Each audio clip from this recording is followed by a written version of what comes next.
मिल नहीं रहा, बच्चे आजू बाजू स्कूल में पढ़ रहे तो जाएंगे कहाँ, 10वीं 12वीं की परीक्षा है। मेंटली डिस्टर्ब हो गए, काम कर नहीं पे जा पा रहे हैं, पगार नहीं मिलेगी, कुछ पैसा नहीं आएगा, कैसे आगे चलेगा, हम लोग बहुत परेशान हैं। बिल्डिंग धोखाधड़ी चाहे निकलो, तुम लोग खाली करो और ऐसा बोल के चले जाते हैं। हर दूसरे तीसरे दिन आते हैं माइक लेके। एमसी ने एडिट नहीं किया ना, वो थोड़ी आए थे। केवल आंखों से देख के बता दिया कि नहीं तुम्हारा बिल्डिंग बराबर नहीं। नमस्कार दर्शकों, मैं हूं अदिति सिंह, मेरे साथ आप सभी देख रहे हैं नेशन नाव 9। इस वक्त मैं नाला सुपारा पूर्व के प्रगति नगर परिसर में उपस्थित हूं। ये इमारत जो आप देख रहे हैं, इस इमारत का नाम है बाबा ज्योति इमारत। जानकारी के मुताबिक इस इमारत को रिपेयर कराया जा चुका है और भी आगे प्रक्रिया की जा रही है। इन्होंने अपने प्राइवेट ऑडिटर को बुलाकर, आर्किटेक्ट को बुलाकर जब इसे ऑडिट कराया तब ये C2 की कैटेगरी में आता है, लेकिन महानगर पालिका बिना किसी ऑडिट के इस इमारत को सिर्फ आंख से देखकर C1 कैटेगरी का यानी अति धोखादायक बता देती है। अब ऐसे में ये जो यहाँ के रहवासी हैं, इनके ऊपर बेघर होने की तलवार लटक रही है। ये लोग रोते बिलखते अपने घरों को खाली करने पर मजबूर है, अपने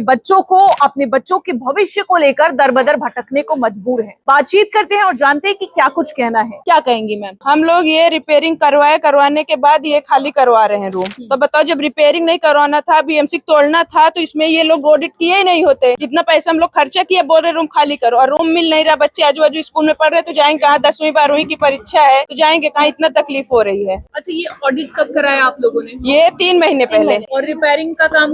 रिपेयरिंग तो चालू थी, अभी जब से ये 2 दिन से बोले तब से रिपेयरिंग बंद हो गया। रिपेयरिंग तो अभी तक ही हो रही। आज कलर होने का फाइनल होने वाला था, रिपेयर हो चुका है। हाँ, कलर लगने वाला था आज कलर लगने वाला था, पर ये लोग 2-3 दिन से रोज और आगे तो कलर भी रोक दिया गया। 5 दिन हो गए, लाइट नहीं है हमारे। लाइट 4 दिन से काटे हैं सब बच्चे, पानी लाइट कुछ भी नहीं है। पानी लाइट काट दिया, तोड़ना ही है। तोड़ना ही है, बोलते अब बचेगा नहीं, अब इसको तोड़ना ही पड़ेगा। सिर्फ ऊपर से देखे हम लोग ने कितना इसमें मेहनत किया, हम लोग जानते हैं। इसके पहले भी बोल चुके कि भाई अभी आप लोग वो करवा लो, ये सब करवा लो, तो हम लोग ने करवाए। अब बोलते हैं आप लोग क्यों करवाए? अच्छा, पहले खुद के खुद कह रहे रिपेयरिंग करवाओ, तो हम लोग जब करवाना ही नहीं था तो हम लोग पैसा क्यों डालते?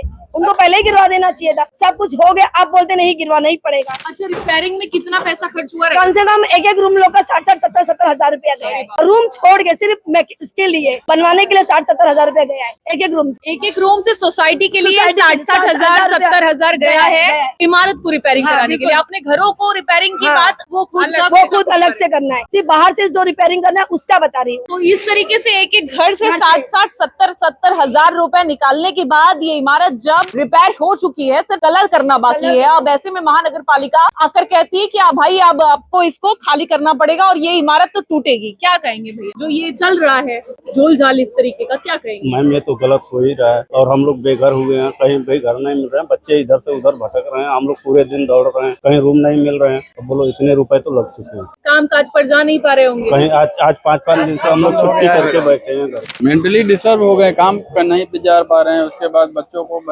इधर रूम देखना है, फिर रूम खाली करना है, इसके लिए बहुत तकलीफ जाएंगे तो वहाँ से पगार नहीं मिलेगी, कुछ पैसा नहीं आएगा, कैसे आगे चलेगा, हम लोग बहुत परेशान हैं। मतलब पूरी तरह से कमर तोड़ रहा है हम लोगों का। और 2 घंटे में खाली करेंगे, 2 घंटे में आदमी किधर जाएगा, किधर रूम मिलेगा 2 घंटे में? इधर किधर कहाँ पब्लिक रूम ढूंढेगी? उनसे बोला गया है कि भाई तुम हम लोग को शिफ्टिंग दो, हम तुरंत शिफ्टिंग करते हैं 2 घंटे में। अगर आप हमें 2 शिफ्टिंग दिलाओगे तो हम 2 घंटे में शिफ्टिंग कर देंगे। तो वो अब भी बोल रहे थे आके कि 2 घंटे में खाली कराओ, नहीं तो जबरदस्ती। अभी पुलिस आई थी, उसके बाद में प्रशासन को बुलाया गया था यहाँ पे, उसके बाद बोला गया कि भाई खाली करो। ये आम इंसान है, कमाता खाता है, उतने से ही उसको मतलब होती है। वो कमाए, उसका पगार निकले, उससे बच्चों की फीस भरी जाए, दिन का खर्चा निकल जाए और EMI चली जाए। इतना ही एक आम इंसान का सपना होता है कि कम खाए लेकिन अच्छे से जीवन जिए। लेकिन उसके बाद इस तरह की जो जोर जबरदस्ती की जा रही है, इन्हें गुमराह किया जाता है, इन्हीं के घर से बेदखल करने के लिए किस तरीके से पट्टी पढ़ाई जाती है। पहले कहा जाता है कि आप इसे रिपेयर कराइए, ये रिपेयर कराते हैं, फिर उसके बाद में कहा जाता है रिपेयर कराने के बाद में अब आपकी बिल्डिंग आती धोखादायक हो गई है, आप इसको खाली करिए। एक आम इंसान पूरी तरीके से अपाहिज महसूस करता है। क्या कह रहे थे सर आप? मैं ये कह रहा था, BMC खाली करने के लिए बोल रही, ठीक है हम खाली कर देंगे, उनको लग रहा है धोखादायक है, हमको रहने के लिए जगह दे जहाँ पे हम लोग रह सके। हम कहाँ भटके, हमको रूम नहीं मिल रहा है। अभी इमरजेंसी में से बिल्डिंग पूरी खाली होगी। कितना साल हुआ आप लोगों को यहाँ रहते? 15 से 18 साल 18 साल हुआ रहते हुए। 2 दिन के बाद आते हैं, माइक लेके अनाउंस करते हैं बिल्डिंग धोखाधड़ी चाहे निकलो, तुम लोग खाली करो, बाबा ज्योति अपार्टमेंट के रहवासियों जल्दी खाली करो, और ऐसा बोल के चले जाते हैं। हर दूसरे तीसरे दिन आते हैं माइक लेके और ऐसा बोल के चले जाते हैं। सिर्फ बाबा ज्योति ही धोखादायक है। सिर्फ बाबा ज्योति धोखाधड़ी। ज्यादा दिक्कत और बोले रिपेयर कराओ तो रिपेयर भी कराना चालू कर दिया हम लोग। भाई रिपेयर करा रहे हैं। 85% हो गया लीटर, फिर भी बोल रहे अभी आके गए, बोले 2 घंटे में खाली करवा। 10 से 15 पुलिस आई थी, बोले अभी 2 घंटे में नहीं खाली होगा तो फिर हम 4 बजे वापस आएंगे। आम इंसान के पैसे को पानी की कुछ तरह नहीं, बहाया जा कुछ रहा है, नहीं। उनके पसीने की कमाई को। बिल्कुल, अब क्या किया जाए। यहाँ पर ये जो आप कह रहे हैं कि महानगर पालिका के लोग जो ऑडिट किए थे, तो क्या उन लोगों ने सही तरीके से ऑडिट किया था? हर पिलर से उन्होंने सिंपल निकाला और बाकायदा ले जाके 1 हफ्ते में रिपोर्ट दिया था और C2 का रिपोर्ट आया था और उसको 3 महीने की वैलिडिटी दी गई थी कि रूम रिपेयर करा दो। जबकि बारिश चालू था, बारिश की वजह से काम लेट हुआ, डिले हो गया 1 महीना। उसके बाद C2A का इन्होंने C1 का नोटिस दे दिया BMC ने और बोला खाली करना है। अच्छा, BMC ने भी वैसे ही ऑडिट किया जैसे प्राइवेट ने हर एक पिलर से सैंपल निकाल के किया? क्या BMC ने एडिट नहीं किया ना, वो थोड़ी आए थे। केवल आंखों से देख के बता दिया कि नहीं तुम्हारा बिल्डिंग बराबर नहीं है। टूट रहा है, हाँ, बस बोले खाली करो। आंखों से देख के ऑडिट कर दिया, बस स्कैन कर लिया आपकी आंखों से इमारत देखते को? हैं, हाँ, स्कैन कर लिया।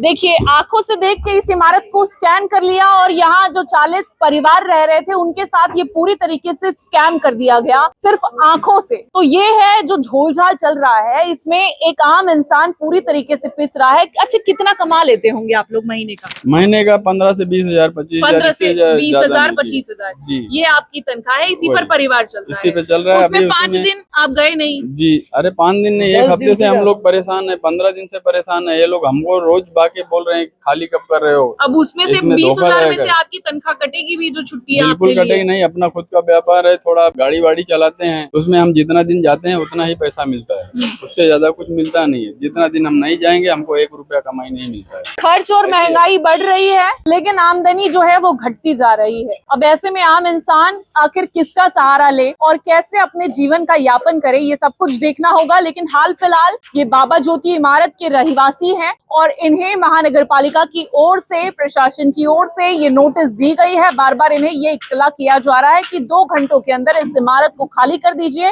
अन्यथा जबरन जोर जबरदस्ती लगाते हुए, अपने बल का प्रयोग करते हुए आपको यहाँ से निकाला जाएगा और सड़कों पर फेंक दिया जाएगा। क्या कुछ होता है देखना होगा।